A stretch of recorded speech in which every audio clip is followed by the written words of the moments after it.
মিরপুর 13 নম্বর সেক্টরের ই ব্লকে আড্ডা দিচ্ছিলেন বেশ কয়েকজন যুবদল কর্মী। সে সময় আশেপাশে কয়েকজনকে সন্দেহজনকভাবে ঘোরাঘুরি করতে দেখেন তারা। তাদের কাছে ওই এলাকায় আসার উদ্দেশ্য জানতে চান যুবদল কর্মীরা।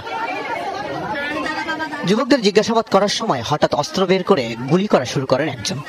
যখন আমরা ওদের পিছনে নেই, ওরা একটু জোরে ফোর্সফুলি হাইটা সামনের দিকে অগ্রসর হয়। কথা দাঁড়াইয়া বলতে চাইতেছে, চলে যেতেছে যে ভাই কি হয়েছে এরকম চলে যেতেছে। ইউসুফ ভাই আবার একটারে হাত ধরছে যে দাঁড়া, ভালোভাবে কথা বল। ইউসুফ ভাই থেকে একটু আসকে রাস্তায় নামে অস্ত্র বের করে গুলি করছে। ওর সাথে হয়তো আরো 4-5 জন ছিল। যার গুলিতে ইউসুফ মারা গেছেন তাকেই আটক করেছেন স্থানীয়রা।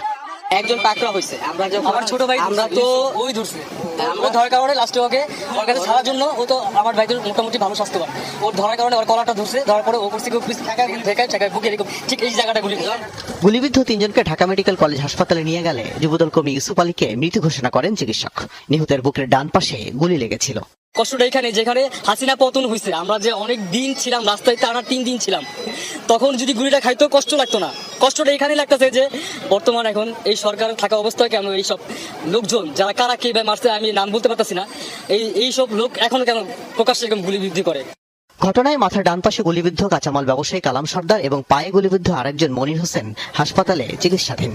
যে নেতৃত্ব গড়ে উঠছে, যে নেতৃত্ব প্রতিবন্ধকতা সৃষ্টি করতে পারে এই সন্ত্রাসীদের, তাদেরকে টার্গেট কিলিং হচ্ছে। সুষ্ঠু বিচার হোক, আর জানি কারো মায়ের বুক যাতে খালি না হয়। আল আমিনা কহন, যমুনা নিউজ, ঢাকা।